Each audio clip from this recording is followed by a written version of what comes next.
Warning: some contents may be disturbing. Viewer discretion is advised.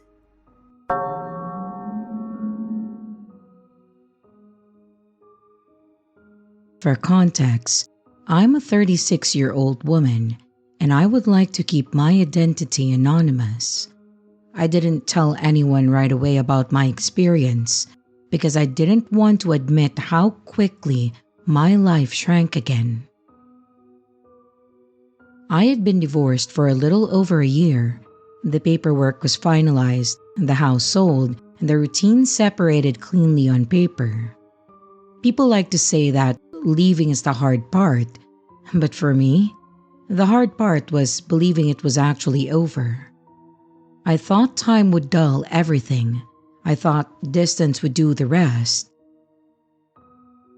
I started dating quietly, nothing serious really, just dinners, movies, reminders that I still existed as something other than someone's ex-wife. I didn't post about it. I didn't bring anyone around my friends. But after seeing someone for a few months going steady, I decided that it was okay to let him into my life and the people in it. Well, that was my mistake. I'm not sure who told him, but after a few days from announcing that I am seeing someone again, I started to notice my ex-husband following me. The first sign was small enough to dismiss. A car that I recognized parked across the street when I got home from work. It was gone by the time that I changed clothes and looked again. I told myself that I was projecting. After all, people drive similar cars all the time. Streets are public, and coincidences happen. But then, things that I hadn't told anyone began to appear in my life again. A favorite snack left on my porch, a song recommendation emailed to an old account that I rarely checked, a piece of mail forwarded to my new address that I knew I hadn't updated anywhere important. None of it was threatening. That made it worse. It felt like being reminded gently and persistently that I was still being monitored. I started getting calls from unknown numbers who never answered. I started checking my rearview mirror more often. I didn't change my routines because I didn't want to give them up really.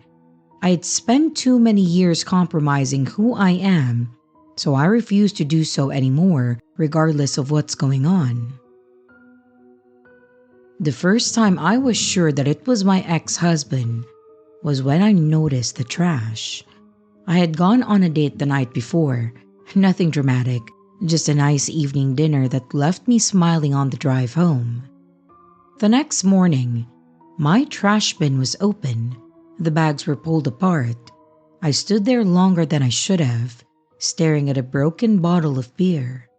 I never drank, but I knew this brand well. It was my ex-husband's go-to drink. I cleaned it up and washed my hands until my skin burned. After that, the feeling of being watched never went away again. It stayed with me. I would spot him sometimes, just at the edge of my awareness, in the grocery store aisles, in a coffee shop near my office, driving past my building slowly enough that I noticed, but not slowly enough to justify calling anyone.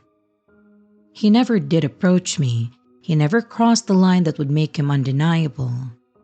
And that had always been his skill, gaslighting and feigning innocence.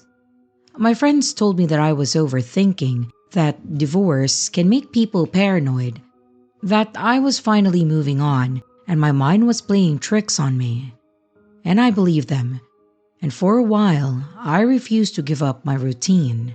I was okay with arranging them as a way of proving that it was all just coincidences. But it only confirmed what I had feared. When I started going to the gym earlier, so did he. When I stopped walking my usual route, he appeared on the new one. When I changed my schedule, the sighting shifted but never stopped. It felt like being folded back into a life that I had escaped, one invisible thread at a time. The worst part was the familiarity. He knew which patterns to copy because he had helped create them. He knew how close to stand without touching, how to be present without being provable, how to remind me of him without ever announcing himself. People talk about stalking as an obsession or anger. What they don't talk about enough is ownership.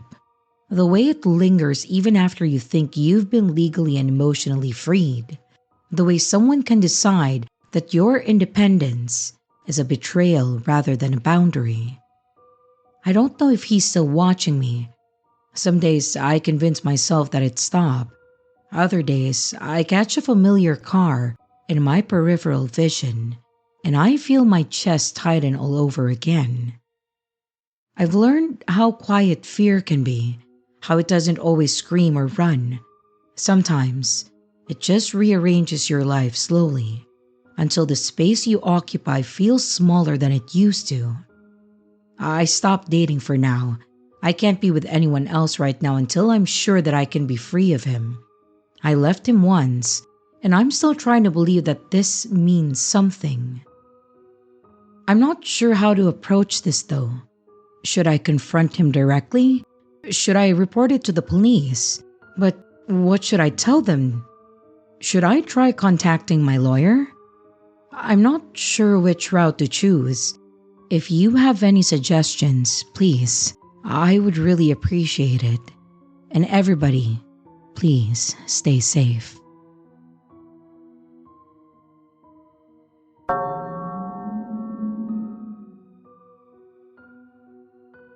Hi, I just need to get this out somewhere because I'm honestly freaked out and I feel like writing it down helps me focus my thoughts and maybe think of some solution. By the way, I'm a barista at a small cafe downtown. It's the kind of place where we get regulars, some office workers in the mornings, students in the afternoons, and a mix of odd characters after dark. I work the late shift twice a week, usually until around 9:30 p.m. There's a homeless man who started coming in about 3 months ago. He's probably in his 50s. He has long hair, layered jackets even when it's hot, and he always carries a giant duffel bag that looks like it weighs more than he does. We were told to treat everyone with respect no matter what, and I genuinely try. Most of our unhoused visitors just want warmth or water, and then they leave us alone. But not him. Not after the first few days. I served him a coffee that he bought, and I was feeling a bit bad for him, so I gave him a muffin, since I get a discount anyways, and he looked very hungry. And since then, he would come in. He would have his own money in hand, ordering a muffin and hanging out there for hours. He would stand at the counter and stare at me before speaking. Like not the normal I wanna order something help me kind of stare. It was a no blinking, no expression, just this fixed look that made my skin crawl kind of stare. And then he would ask for water, and then shuffle to the furthest corner booth. He never drank it, just watched me while he ate his muffin. About 4 days later, it was the first time that he actually spoke to me again beyond ordering. While he was asking for his water, he added, "You know, you really look like someone that I used to know." I forced a smile and I said something like, "Oh, interesting." And I walked into the back as fast as I could. After that, he started coming in almost every night that I worked, but here's the weird part. He only appeared on my shifts. If I swapped with someone else, they said that he didn't show up. If I came in early to help, he would wander in early too, always within 10 minutes of me starting. At first, I told myself that it was a coincidence. He probably hung out nearby and then recognized my face. That's all. But then he started saying things that made that impossible to believe. One night, while I was cleaning tables, he said without looking up, "You were late today." My stomach dropped. I hadn't been late, at least not officially. I had gone in the side door instead of the front, 10 minutes before clocking in. There was no way that he should have known that. I just tried to ignore him after that. I stuck to the counter and also asked the dishwasher to walk me out when we closed. I think that kind of helped me. Well, until last week. I was catching the bus home, alone, and I noticed someone sitting 2 rows behind me. He was leaning forward and staring. It was him. He didn't move the entire ride. Not even when people got on or off. Just sat there, eyes locked on the back of my head. He didn't get off at my stop. He did stay on, which was a good thing, I think. And he was just watching through the bus window as it pulled away. I told myself that he was just heading somewhere else. He had a big duffel bag. Maybe he was traveling between shelters. Well, tonight, he proved that wrong. We closed at 9, and I did the usual. Lights off, door locked, and backpack on. I stepped outside, ready to go home and rest, and then I froze. He was sitting on the bench, directly across from the cafe. In the dark, no motion, just his silhouette. But then he stood up, came to me, and then asked, "Long day?" I didn't answer. I started walking fast down the street. Not running, but very close to that. I texted my coworker, who had already left, asking if she could come back. She didn't see it until much later. He followed me half a block behind the entire time, and whenever I sped up, he would match me. Whenever I crossed the street, he crossed too. I didn't go to my bus stop. I walked into a convenience store, pretending to browse candy. The cashier gave me a weird look, but when I whispered, "I'm sorry, but someone's following me," he then nodded and let me stay in a staff room while the man wandered past the window. I waited 10 more minutes before heading home. I then got home and shut my door, making sure that I locked everything, even the windows. Later that night, when I opened the door for my DoorDash, I noticed something on my doorstep. It was a water cup, the same kind that I give him every night, but it was empty, and on it was written the words, "See you tomorrow." I don't know how he followed me or how he found out where exactly I lived, but I am terrified to go to work tomorrow. My manager says that there's nothing we can do unless he threatens me or steals something. The police said a similar thing. I feel watched. I just want him to go away. I really don't know what he wants from me, and I'm scared that the next time he follows me, he won't just stop at the door.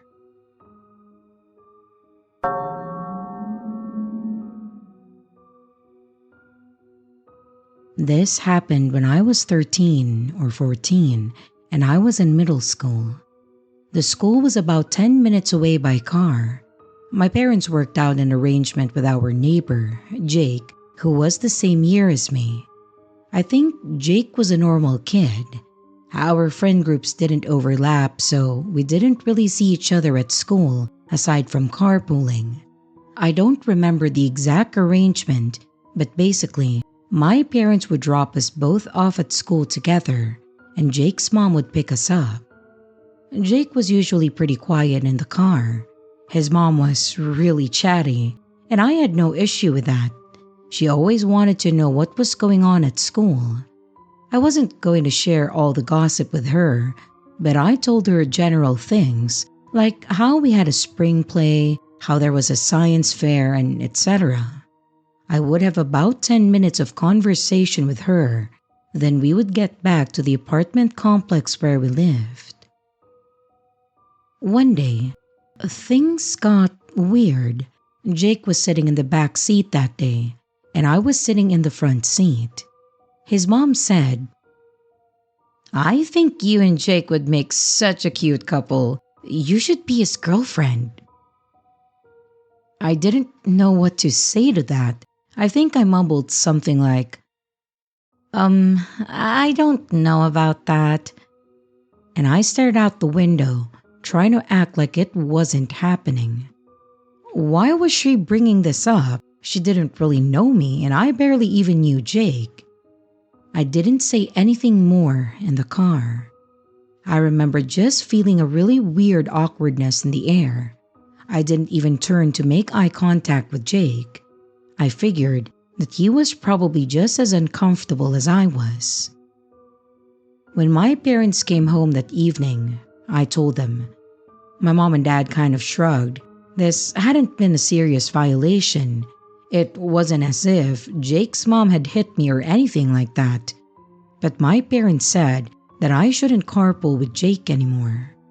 I think my dad's exact words were, "You don't need to be around that."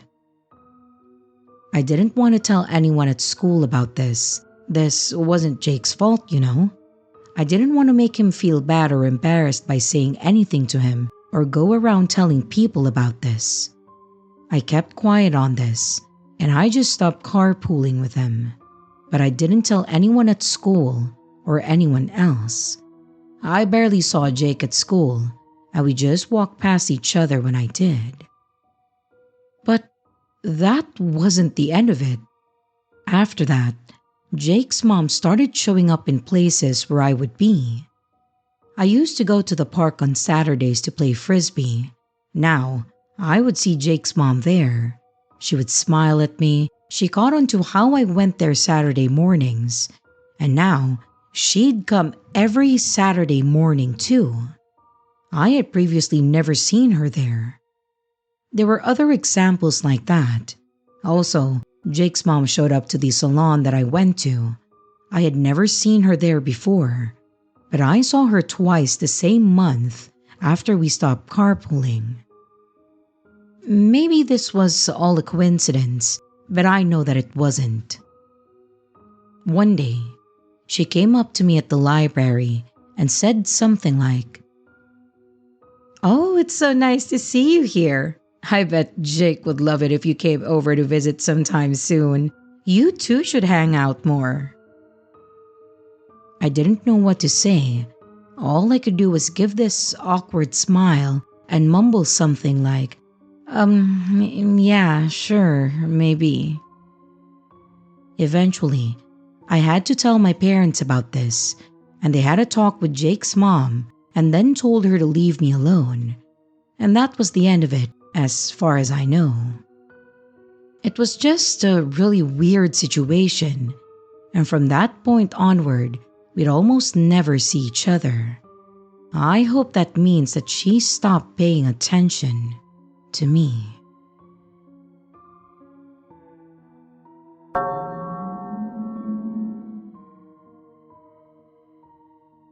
I have been debating whether to post this for weeks. Part of me feels stupid for being scared because nothing technically happened. There were no threats, no grabbing, no shouting, just a man, a train, and a feeling that won't leave me alone. I work as onboard staff on a regional commuter train. I check tickets, help passengers, answer questions, that sort of thing. It was the same route, same time, same faces every day. You start to recognize people without ever learning their names, you know. And that's how I noticed him. He rode my morning route almost every weekday, always alone, always in the same car. He was mid-40s, maybe. He had clean clothes, no obvious red flags. He never stared openly, never said anything inappropriate. If I hadn't worked customer-facing jobs before, I probably wouldn't have clocked him at all. but I did. The first thing was timing. He always boarded at the same station I started my checks. Every single time. I'd walk down the aisle and there he would be, already watching me. Then, immediately looking away when our eyes met. He was not embarrassed, just practice. I guess that's what you could call that. When I checked his ticket, he was polite. Too polite. He had a soft voice, careful smile. He would thank me every time, like it was the first time that we had met. "Have a good shift," he would say. I told myself that I was overthinking it. But then came the comments. Nothing that you could report, really. Nothing you could quote without sounding dramatic. He said, "You always seem tired lately." "That uniform suits you." "Busy train today. Must be hard on you." All delivered gently, like concern, like small talk. But the thing was, he wasn't making conversation. He never asked questions. He just observed. I started switching cars after checking his ticket, lingering elsewhere until the next stop. But somehow, he always ended up in my path again. Standing near the doors that I'd need to use, sitting where I'd pass by when helping another passenger. Once, I caught him smiling at my reflection in the window behind me. I stopped wearing my hair down. Then I stopped wearing makeup.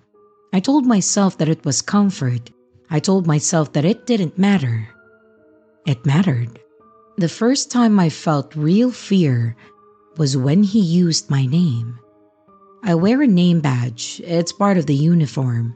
Passengers use it all the time. But he said it differently when he said thanks. It wasn't cheerful. It wasn't friendly. Like he was testing how it felt in his mouth. I froze for half a second too long. He noticed and then he smiled. And after that, he started saying it every single time. I reported it to my supervisor, but I didn't even know how to explain it. "He makes me uncomfortable." Doesn't sound like much when you're dealing with late trains and angry commuters. I was just told to keep an eye on it, to let them know if he escalated. And so I waited. And it came in the form of a notebook. One morning, I found it on a seat near the end of the car. It had a black cover, no name on it, and I almost turned it in to the lost and found without opening it. I didn't know why I did, but I opened it. And inside were dates, times, station names. All of it was my route. Pages and pages of notes about delays, staff changes, which cars I worked on, which doors I exited through at the end of my shift. My name appeared more than once, written carefully like he didn't want to mess it up. And the last page just said, "Routine is important." I handed it over to my supervisor with shaking hands, and this time they took it seriously. Security reviewed the footage, and they found him on the camera leaving the notebook behind. But here's the part that keeps me up at night.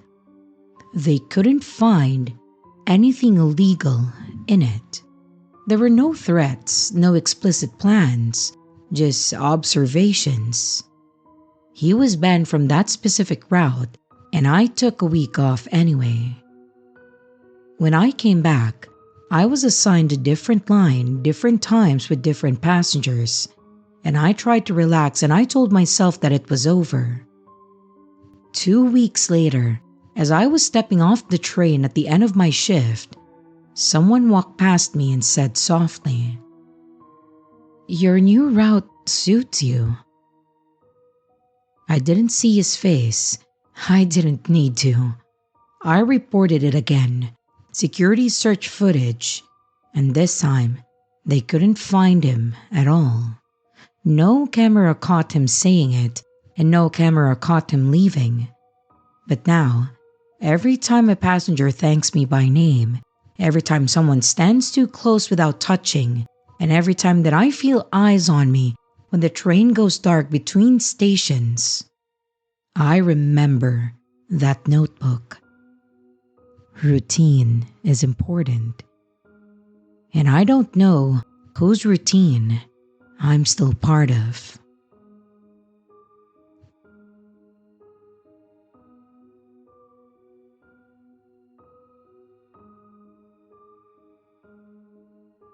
And here's the riddle for this video.